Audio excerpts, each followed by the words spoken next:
Nós hoje teremos a nossa 10ª aula e é preciso explicar que vamos entrar, então, na primeira parte do livro.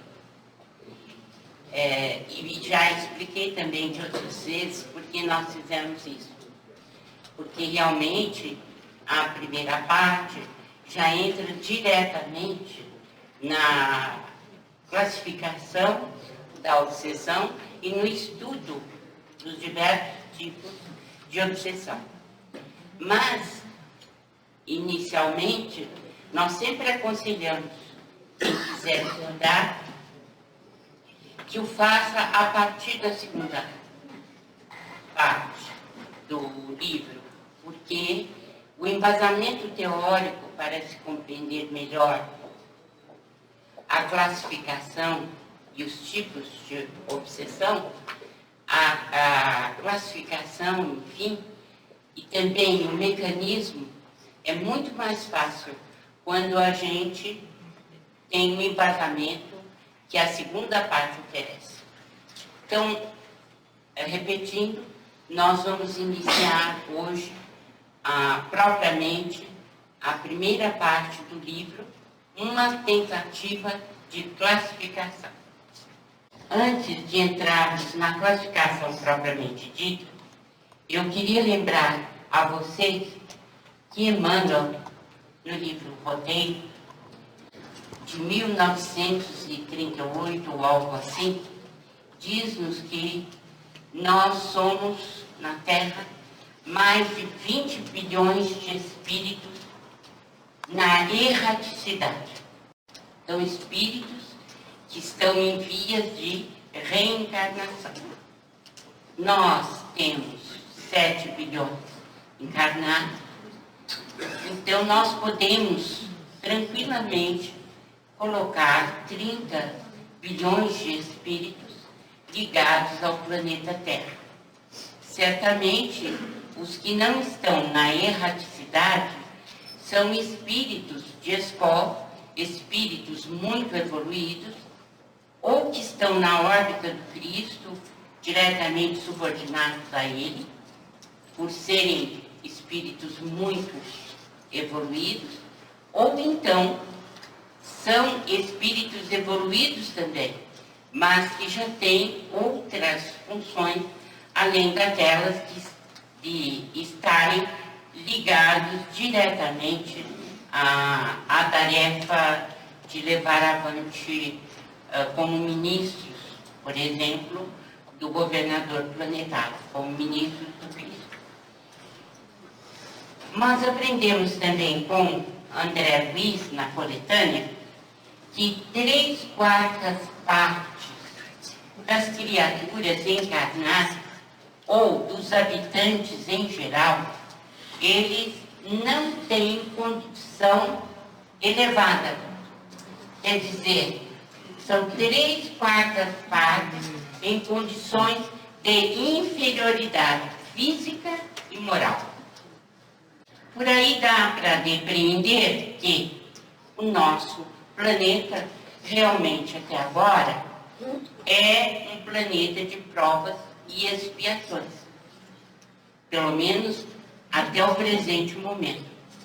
Porque se nós não temos condição de atingir nem mesmo a escala 5, de 1 a 10, é porque os nossos espíritos ainda estão muito acanhados do ponto de vista espiritual, não têm evolução suficiente.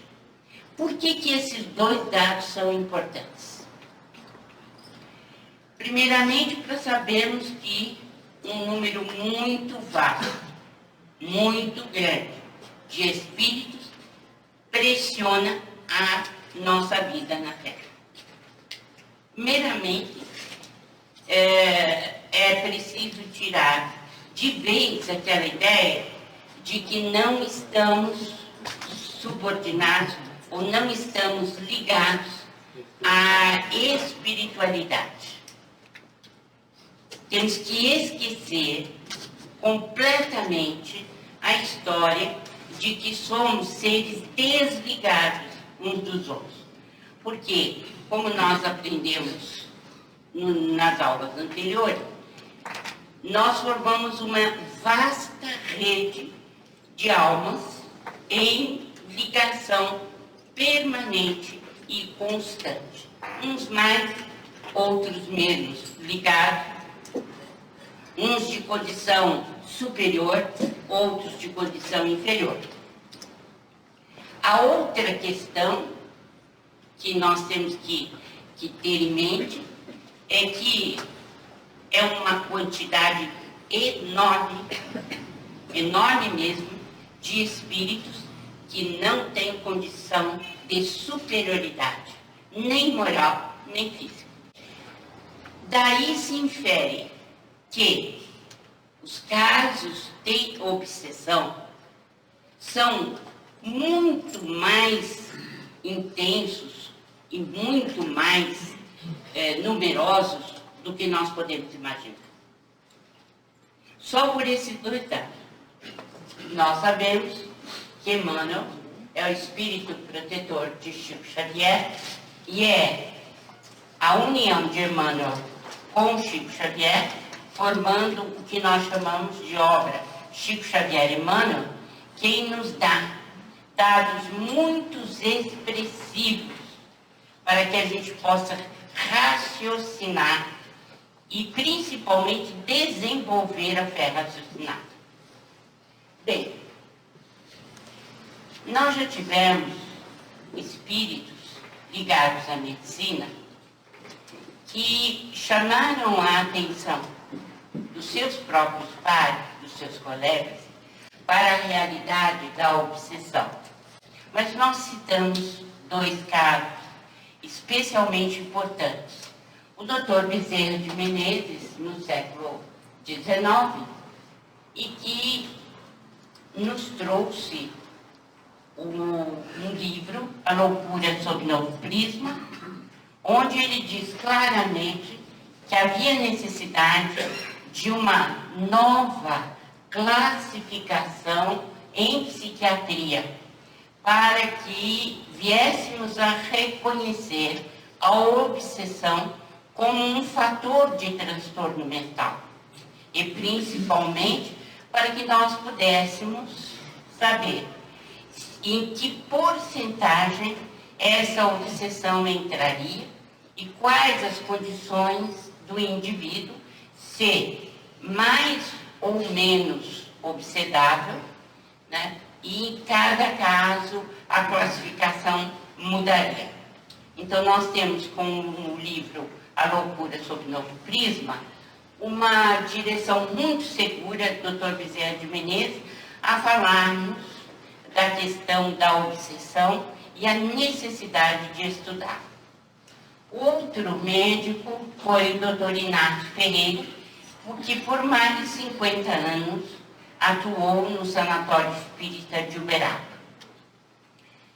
Ele tem vários livros, A Psiquiatria perante a Reencarnação, Novos Rumos da Medicina, e nos quais ele coloca a experiência que teve no Sanatório Espírita de Uberaba, sobretudo trabalhando com médiuns muito seguros e que auxiliavam muitíssimo dentro do hospital na cura dos pacientes que eram internados muitas vezes em estado gravíssimo, porque eram especialmente doentes de psiquiatria. O doutor Inácio diz em suas obras que 70% das tragédias dos desequilíbrios mentais estão ligados a influências também negativas. Não que a origem seja da obsessão, mas que a obsessão é um fator de agravamento da moléstia psiquiátrica. Alguns conceitos de obsessão. Obsessão é o domínio que alguns espíritos logram adquirir sobre certas pessoas, Essa é uma definição que está no Livro dos Médiuns, no capítulo 23. É a mediunidade torturada, segundo André Luiz, a mediunidade patológica. Por quê? São almas em desajuste, são almas desajustadas, como se pode ler no livro No Mundo Maior, em que, no capítulo 13, os espíritos nos trazem definições e principalmente explicações que nos dão uma ideia da obsessão ampliada e alargada, como vamos ver. E diz Kardec que a influência dos espíritos é de todos os instantes, e mesmo os que não creem nele estão sujeitos a sofrer. Não basta a pessoa dizer-se materialista. O simples fato de dizer que não acredita em nada não resolve o problema da companhia espiritual. Muito pelo contrário. Mas a pessoa crê que, uma vez dispensada a parte espiritual da sua vida, ele está livre de receber influências. E o engano começa aí. Porque, na verdade, Kardec tem razão. A influência dos espíritos é de todos os instantes. E mesmo os que não creem neles estão sujeitos a sofrer. O materialista, portanto, não está livre de sofrer a influência de espíritos negativos. Ele pode não crer, ele pode até desprezar, ele pode até ser sarcástico. No entanto, nada disso resolve. A questão da companhia, e nós já vimos isso bastante, está diretamente ligada à nossa produção mental. Aquilo que somos intrinsecamente com a produção dos nossos pensamentos. E, claro, dos nossos atos de existências anteriores, sobretudo. Então, Allan Kardec diz isso no Livro dos Médiuns, no capítulo 23. Quais são os tipos de obsessão, segundo Allan Kardec? Obsessão simples, fascinação e subjugação. A obsessão simples é uma aproximação menos deteriorada, mas que traz para o encarnado um certo mal-estar, e muitas vezes o coloca em situações negativas. A fascinação, a pessoa não percebe que está fascinada, porque o espírito domina, principalmente através do corpo mental, o desencarnado domina, de modo a controlar os pensamentos, de modo a que a pessoa não tenha autonomia nos seus pensamentos. Mas ela julga que é bastante autônoma a pessoa e que está agindo por conta própria. Mas, na verdade, ela está fascinada. A outra questão é a subjugação. Kardec tinha problemas em admitir que, na subjugação, o espírito pudesse possuir um corpo e fazer desse corpo o que bem entendesse. Isto foi logo no começo, quando ele tomou conhecimento da doutrina espírita. No entanto, quando ele escreveu na Revista Espírita, e que resultou num livro que a editora O Clarim publicou, A Obsessão, ele diz com todas as letras que admitia já, depois de passar por um período de muita prática, que realmente o espírito poderia influir decisivamente na vida da pessoa e muitas vezes dentro do quadro de possessão. Quer dizer, em que a pessoa perde o domínio sobre o próprio corpo. Por que eu trago essa classificação de Allan Kardec? Porque é a mais citada dentro do movimento espírita. E há uma dificuldade, sobretudo, né, com a classificação que nós trazemos, porque normalmente a pessoa já vai em Allan Kardec e diz obsessão simples, fascinação e possessão, né? Mas não tem, assim, não se detém muito nos tipos de obsessão. E o próprio Allan Kardec, já no último livro, praticamente, em A Gênese, Obras Póstumas, não é um livro que ele tenha feito, mas que foi compilado das observações e explicações que ele deixou. Mas A Gênese, em 1868, foi o último livro da lavra de Allan Kardec. E é justamente aí, nesse livro, que ele nos diz, né, que ele mudou o conceito sobre obsessão. Mas, é claro, ele não teria tempo, como nós vamos ver, como André Luiz teve, de mapear as obsessões. Mas nós vamos chegar aqui. Então, a doutora Edith Fiore, nos Estados Unidos, ela e mais William Baldwin, também um psiquiatra, ela psicóloga e ele psiquiatra já desencarnado dos Estados Unidos, ela escreveu The Inquiet Dead, né? o Morto Inquieto, e que para o português passou a ser Possessão Espiritual, livro dela. E o Dr. William Baldwin, que escreveu Spirit Releasement Therapy, e em que ele admite a obsessão e, inclusive, inclui dentro do seu estudo psiquiátrico o problema da obsessão. Bem, aqui está a frase de Allan Kardec que muda praticamente tudo que ele escreveu de uma forma simples. Obsessão simples, fascinação, possessão.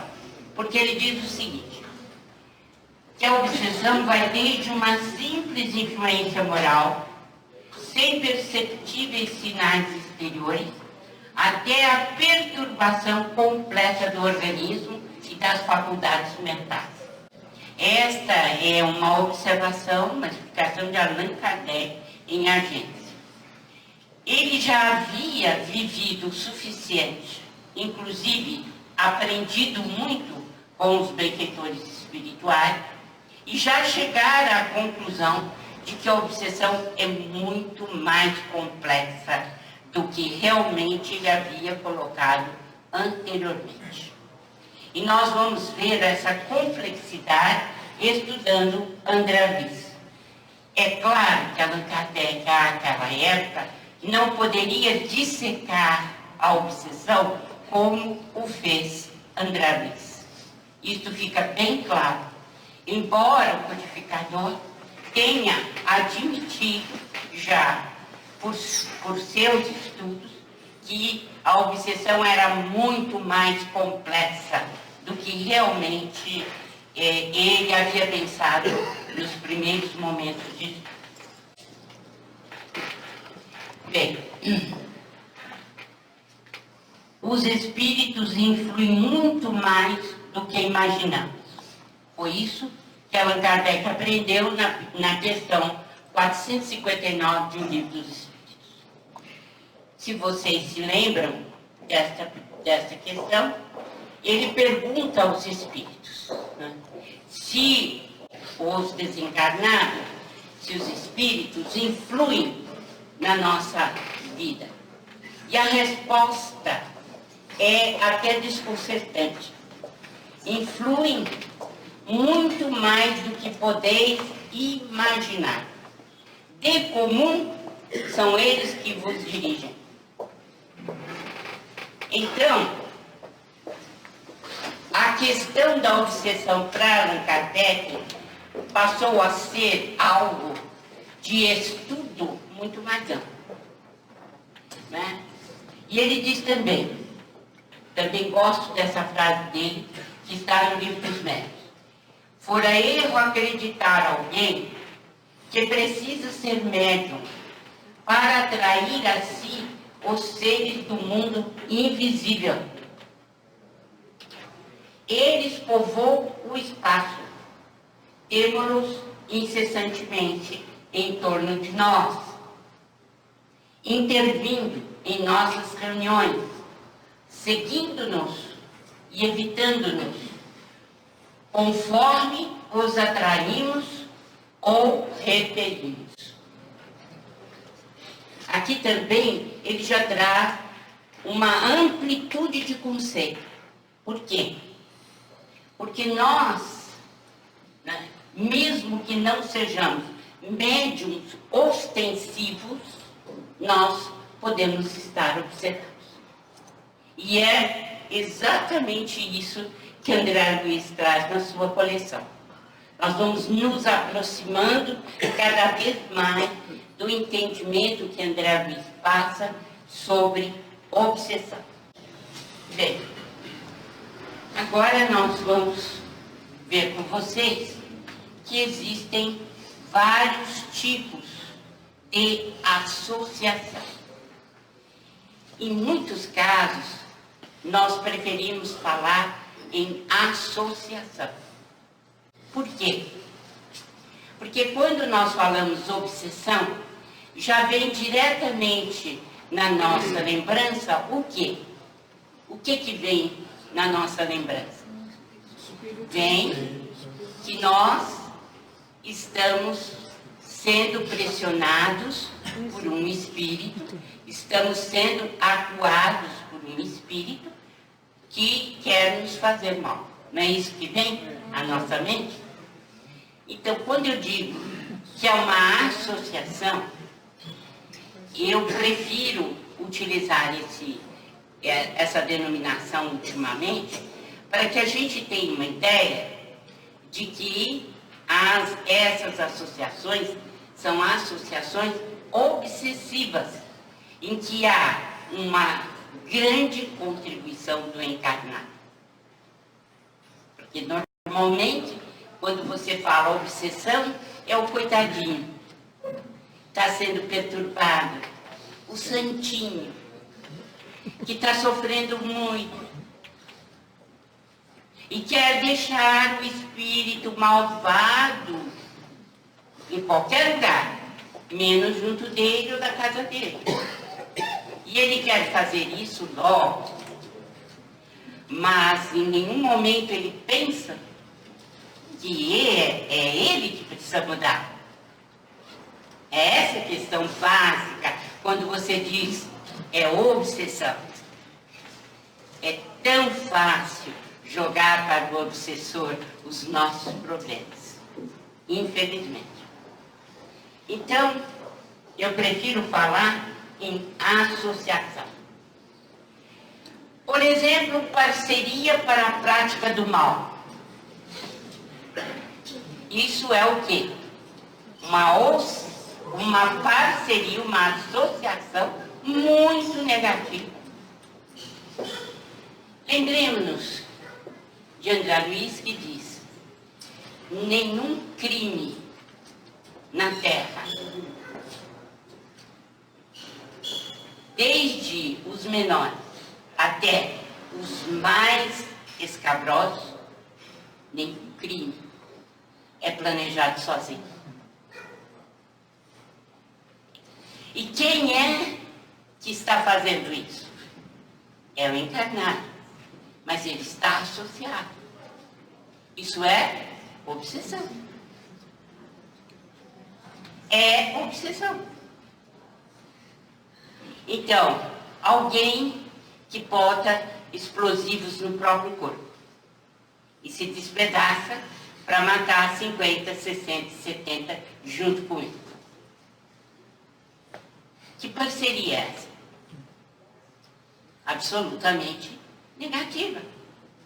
Então, é parceria para a prática do mal. E como existe na Terra esse tipo de parceria? Então, nós não estamos falando aqui de obsessão. Nós estamos falando, sim, de uma certa forma, sim, claro. Obsessão é o conúbio das trevas, a ligação trevosa. É a conjunção para fazer o mal. Claro, nós não estamos negando. No entanto, é uma parceria para o mal e o encarnado tem uma grande parcela de culpabilidade. A outra questão que nós temos, que também passa sem se levantar suspeita, ou a gente prefere não lembrar, é a associação, sim, mas é uma parceria nos hábitos nocivos. Por exemplo, nas simbioses da alimentação, do sono, da sexualidade. São esses que muitas vezes não têm uma mediunidade ostensiva. Mas essa simples associação, que não é tão simples assim, de uma simbiose na área da alimentação, na área do sono ou da sexualidade, já indica que a parceria é negativa. E a pessoa não percebe. A outra questão, essa sim, é conhecidíssima e nós, comumente, né, deixamos para o obsessor, né, todo o mérito das más ações que caem, ou que nós fazemos, ou que caem sobre nós. É a chamada associação destrutiva por vingança. E essa, sim, é a conhecida obsessão. E as pessoas se julgam tão importantes,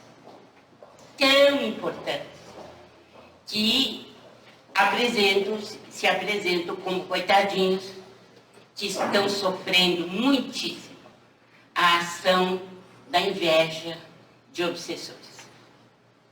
E esse é um mal terrível no meio espírita, em todo lugar. Por quê?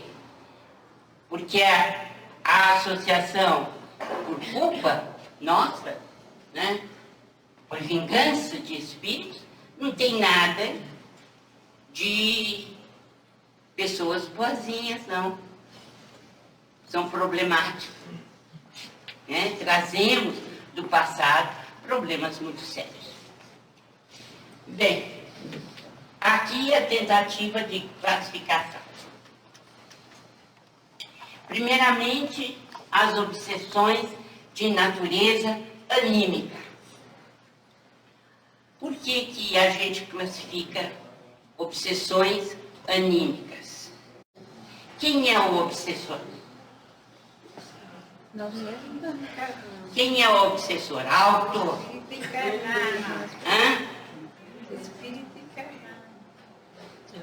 O obsessor está onde? Nós mesmos. Encarnado. Nós mesmos. Toda vez que ouvirmos falar de obsessões de natureza anímica, é o espírito encarnado o responsável pela obsessão. Nós. Então, o agente causal é o espírito encarnado. As obsessões de natureza espirítica. Qual é o agente causal? O espírito desencarnado. Certo? Quando você ouviu falar de obsessões de natureza anímica, você está dizendo que é um encarnado o responsável pela obsessão. Quando você diz que a obsessão é de natureza espirítica, é porque é o desencarnado que obsedia. Tanto as obsessões de natureza anímica quanto espirítica, nós podemos classificá-las ainda do ponto de vista fenomênico. Quer dizer, elas podem ser de efeitos inteligentes ou de efeitos físicos. Efeitos inteligentes, quando é a nossa mente que sofre a pressão do encarnado ou do desencarnado. E nós falamos de efeitos físicos quando o encarnado ou o desencarnado utiliza o ectoplasma para ferir ou magoar. Na obsessão anímica de efeito inteligente, nós classificamos a telepática. Eu não vou entrar hoje em nenhum desses aspectos, porque nós vamos ver aula por aula cada um dessa classificação, tanto os anímicos quanto os espiríticos. Apenas recordar hoje com vocês, passando, como um voo de pássaro, né? Para que a gente depois volte ao assunto. Apenas para que vocês tomem conhecimento de como eu classifiquei. Que, na verdade, eu chamei a mim todos os casos de obsessão da coletânea, trazida pela obra Chico Xavier Emmanuel, e fiz, né? Por isso eu disse que é uma tentativa de classificação, né? Porque não é fácil. Então, dentro da obsessão anímica são os antagonismos em família, o caso Jovino e Anésia que nós vamos ver é de dominação telepática entre as duas mulheres encarnadas. Bem, outro fato de obsessão anímica é a auto-obsessão. O indivíduo produz formas, pensamentos negativos que estão constantemente circulando na aura. E ele acaba se transtornando mentalmente pelas próprias produções mentais negativas. Vocês vão ver a questão do investigador de polícia e o escritor e suas criações mentais. Nós vamos descer a detalhes para vocês compreenderem melhor esse caso. Na obsessão anímica, nós temos ainda a persistência de personalidade anterior. O que é isso? Nós encarnamos, mas não esquecemos problemas diretamente ligados à encarnação anterior. E por isso, a pessoa nunca está reencarnada propriamente dita. Ela está vivendo no passado. Então, nós temos que estudar aí a fixação mental, que é a lembrança da vida passada. E nós vamos ver o caso de uma senhora assassinada, para vocês compreenderem melhor por que persistiu nela essa lembrança. Ela obsedada por ela mesma. A outra obsessão anímica é a drogadição. Aí poderão perguntar, mas eu ouvi dizer então que o drogadito é um obsediado. Não, não é. Ele é, mas ele não é. O desencarnado não é o responsável único pela drogadição. Então, nós vamos ver os casos de abuso de álcool, né, e tanto em sexo destino, quanto no mundo maior, nos domínios da mediunidade, para que a gente possa compreender por que nós classificamos a drogadição como uma obsessão anímica. Porque existe 50-50, 50% de cada lado, ou mais. Não, se fosse uma obsessão, no caso da retirada do espírito, voltar voltaria a pessoa a uma vida normal. Não é o que acontece. Não é absolutamente o que acontece. Bem, as obsessões espiríticas de efeitos inteligentes é a ação maléfica ou perturbadora de espíritos encarnados. Então aqui nós já saímos da obsessão anímica, do encarnado. Já estamos passando para a obsessão resultante de espíritos desencarnados. Aqui nós temos, vamos estudar detalhadamente, vampirismo, simbioses e parasitose mentais. Espíritos desencarnados que partilham a existência dos encarnados, absorvendo-lhes parcialmente a vitalidade. Vamos estudar o caso Esther e o caso Desidério Elisa, para que vocês, ao nós esmiuçarmos cada caso, compreendam como é esse tipo de vampirismo. A outra questão da influência dos espíritos são as simbioses e neuroses. André Luiz diz que nas neuroses você pode procurar porque há obsessão conjunta. Então isso é muito bom para médicos e psicólogos, a fim de que aprofundem-se nas causas e possam fazer um tratamento conjunto, não apenas do ponto de vista psicológico, psiquiátrico, mas também tratamento espiritual. É muito importante, né? Então, nós vamos ver o caso Américo, o caso Libório, a senhora que matou o pai, etc., e que volta, né, em outras condições, né? A parasitose mental nós vamos ver com patologias orgânicas, a repercussão da obsessão sobre o corpo físico. Em que condições? Então, pelo pensamento, pelo imã do pensamento doentio e descontrolado, o homem provoca sobre si a contaminação fluídica de espíritos em desequilíbrio. Nós vamos ver caso por caso. Vamos analisar o caso da jovem clorótica, o caso de Ilha Zumira, os casos de vampirismo em enfermaria hospitalar.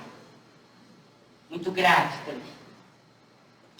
O vampirismo com patologias orgânicas ainda vamos continuar estudando. O caso Pedro Camilo, com grave doença cerebral, neurológica, que o levou quase à desencarnação. O caso Margarida, com desequilíbrio total do centro metabólico. O caso Pedro, com desequilíbrio e epilepsia, resultantes da ação de espírito. A epilepsia já vista. Outros casos de obsessão espirítica, nós vamos ver sintonia ou hipnose. Casos de fascinação. O tipo de ação do espírito é diferente no caso da sintonia. É através de ondas. E como essas ondas repercutem sobre o corpo mental. Caso de xenoglossia, em que a mulher fala uma língua desconhecida dela, mas tudo é explicado através da ação de um espírito que viveu na mesma época que ela. A obsessão oculta de um jornalista que praticamente escreve a sua matéria psicografando, mas com as ideias de um espírito muito atrasado, muito inferior. A obsessão durante o sono físico. Vamos aprender por que os médiuns têm que ter equilíbrio à noite, ao deitar, para onde vão, que tipo de companhia têm, e que podem ficar obsediados, sim, durante a noite. E ter um péssimo dia na manhã seguinte. E a obsessão coletiva. Vamos estudar os linchamentos. Por que eles se observam? Qual é a contaminação? Quais são as características dos espíritos que influenciam num linchamento? Vamos ver a outra classificação que nós demos.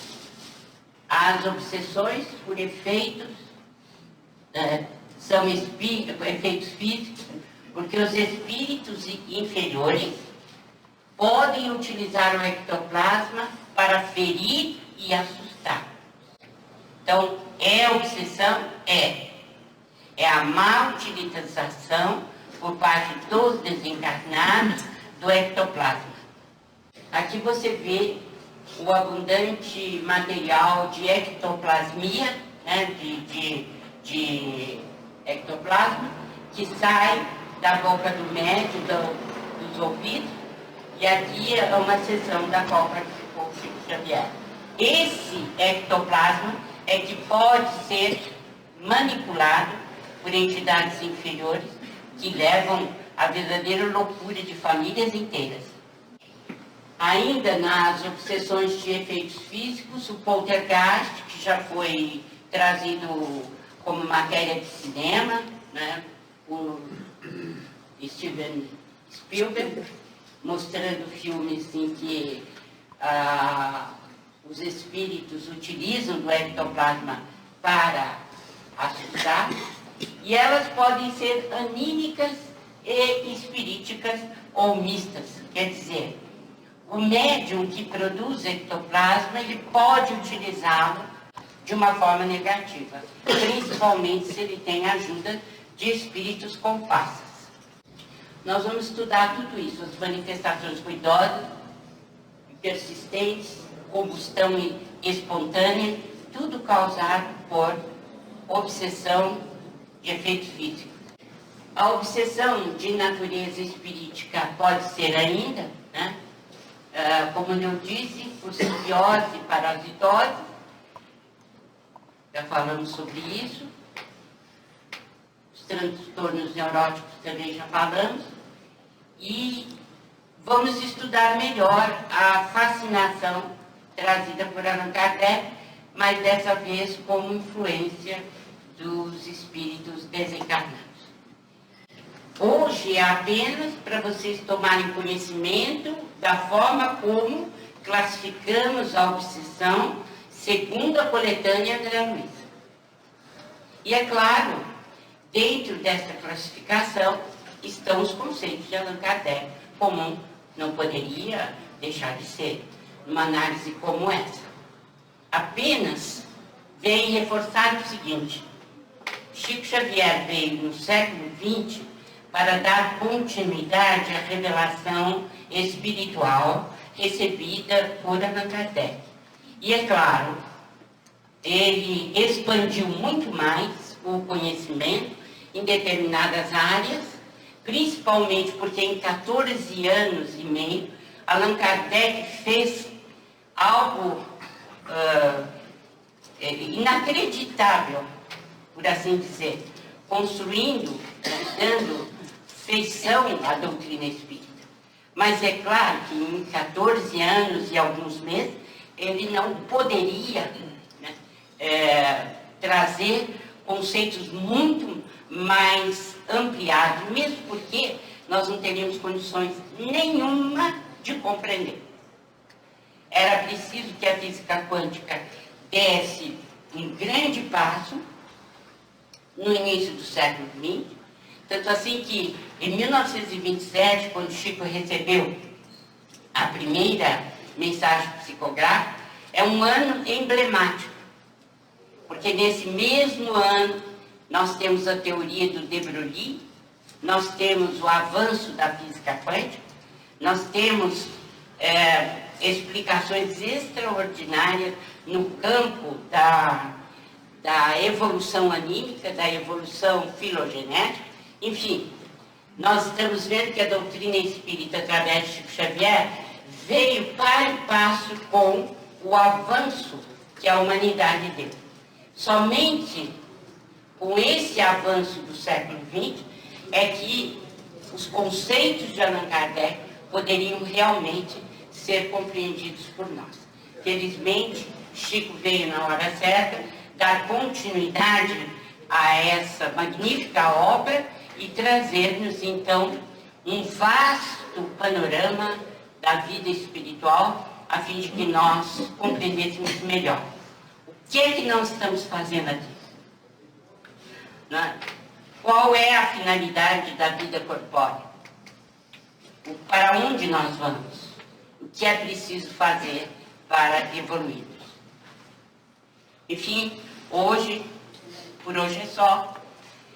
Nós, como eu disse, vou repetir, nós vamos voltar passo a passo, mostrando cada caso, cada obsessão, para que a gente possa compreender melhor essa classificação.